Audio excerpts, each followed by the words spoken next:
All praises to the Most High. What's up, family? What's up, family? Just wanted to go over a quick little, I guess, lesson about the Christmas tree. So if you have one up in your house, um, you might want to think about taking it down, or what I'm saying, just make this the last year that you have Christmas tree up. Light, even lights, anything having to do with Christmas. Um, First of all, because there's nowhere in the Bible about anything about December 25th being the day of Christ's birth. That's not in the Bible.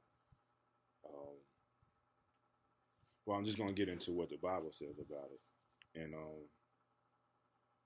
to the so a lot of the Christian, not a lot, but I guess some of the Christian churches, they're familiar with this in the Bible, and I don't know, but I know Pops is familiar with it. I think he put me up on it before I came into the truth. He actually put me up on this verse. It's where the Bible does talk about Christmas trees and how the pagans used to worship the Christmas trees. It's in Jeremiah chapter 10, um, verse. We're gonna start at 10 verse 1. We'll start.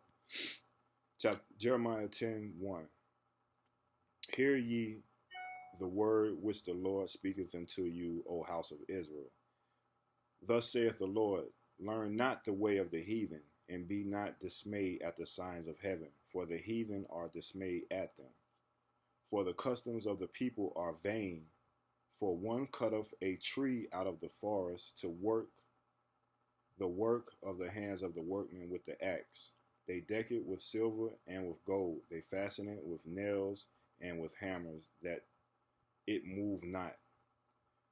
They are upright as the palm tree, but speak not. They must needs be born, because they cannot go. Be not afraid of them, for they cannot do evil, neither also is it in them to do good. For as much as there is none like unto thee, O Lord, thou art great, and thy name is great in might.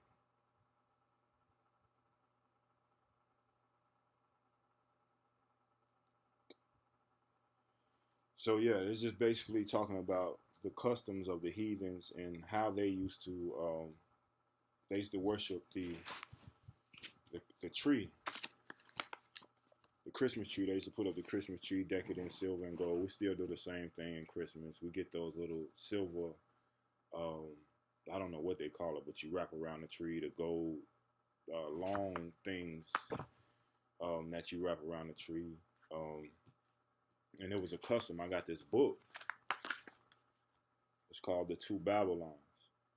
And it basically goes into depth of what the Bible was talking about in Jeremiah chapter 10. It goes into what the customs that they were following. And so I'm going to read a little bit of that. The two Babylons. It goes into detail what Jeremiah chapter 10 we're talking about. So it says in Jeremiah chapter 10, don't do what the heathens do as far as the Christmas trees and putting them up and worshiping, and don't be afraid of them. So this book goes into detail about those customs, those holidays, what the Bible was speaking about, and why the heathen was worshiping those Christmas trees. And it goes into deep. I mean, it's a bunch of stuff in here. You know what I mean? But I'm just gonna try to go over some highlighted parts of it, just to give you an idea. The candles in some parts of England lighted as Christmas Eve and used so long as the festive season lasts were equally lighted by the pagans on the eve of the festival of the Babylonian god, to do honor to him, for it was one of the distinguishing peculiarities of his worship to have lighted wax candles on his altars. Those are your Christmas lights. You're substituting the Christmas lights that you put up for the wax candles that they used to put on the Babylonian gods' altars. The Christmas tree, now so common among us, was equally common in pagan Rome and pagan Egypt. In Egypt, that was the palm tree. That's what it tells in Jeremiah chapter 10. With the palm tree. In Rome, it was the fir. The palm tree denoting the pagan Messiah as Baal Tamar. The fir referring to him as Baal Baruch, the mother of Antioch, the sun god and great mediatorial divinity, was mystically said to have been changed into a tree, and when in that state to have brought forth her divine son. If the mother was a tree, the son must have been recognized as the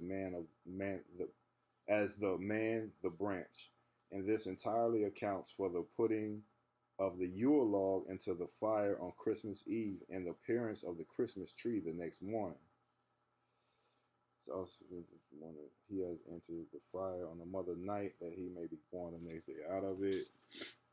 The branch of God, or the tree that brings all divine gifts to men. But why, it may be asked, does he enter the fire under the symbol of the log? To understand this, it must be remembered that the divine child born at the winter solstice was born as a new incarnation of the great God. After that, God had been cut to pieces. And that's talking about Nimrod.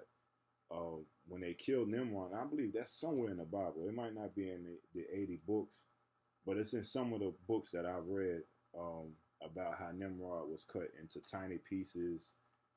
And I think his mom tried to had somebody go get all the pieces and put them back together. Nimrod was one of the gods that was, Nimrod is in the Bible. He was around Abraham's time. I believe he tried to have Abraham killed, but he's in the Bible. Like I say, it might not be in the 80 books or the 66 books of the Bible, but it's either in the Apocrypha or some of the other books that I read that they're not in the church, but they are books of the Bible, but they're not canon books that the Roman Catholics deem spiritual or canon, of God, you know what I mean? But they link up to God, like the Bible speaks of other books of the Bible. I can get into that later too, that it's not in the church. But let me look right quick, because I'm sure, I know Nimrod is in the regular Bible that you guys are familiar with. Let me see his name. Nimrod was a great hunter.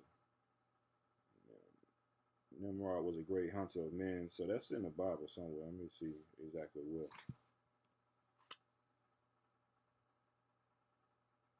Yeah, Cush begat not. It was Cush's son. Even as Nimrod, the mighty hunter before the Lord. Land of Nimrod. Yeah, so he's in the Bible. He's in the Bible. But other books that I read, like in the Apocrypha and other books, like the book maybe of Jasher, Jubilees, go into real detail about who Nimrod was. And this is where all this stuff comes from. Now the great God, cut off in the midst of his power and glory, was symbolized as a huge tree, stripped of all its branches and cut down amongst the grass. But the great serpent, the symbol of life restoring, twists itself around the stalk. Ooh. The Christmas tree has been stated was generally at Rome a different tree, even the fir, but the same idea was implied to the palm tree was implied for the Christmas fir. So that coming as soon as the new, yep. Now the Yule log is the dead stalk of Nimrod, defiled as the sun god, but cut down by his enemies. The Christmas tree is Nimrod, the slain god come to life again. Yep. So,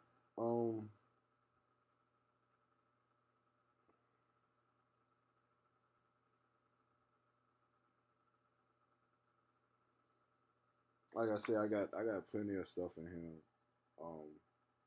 But you'll have to go into who Nimrod was. I can talk about Nimrod and everything, but it'll be too long. But just know that it was. So I got some other stuff outlined right here. That is the birthday of the Lord, which was unknown at Antioch in the east, on the very borders of the Holy Land, where he was born, where Jesus was born, was perfectly well known. So it's saying like how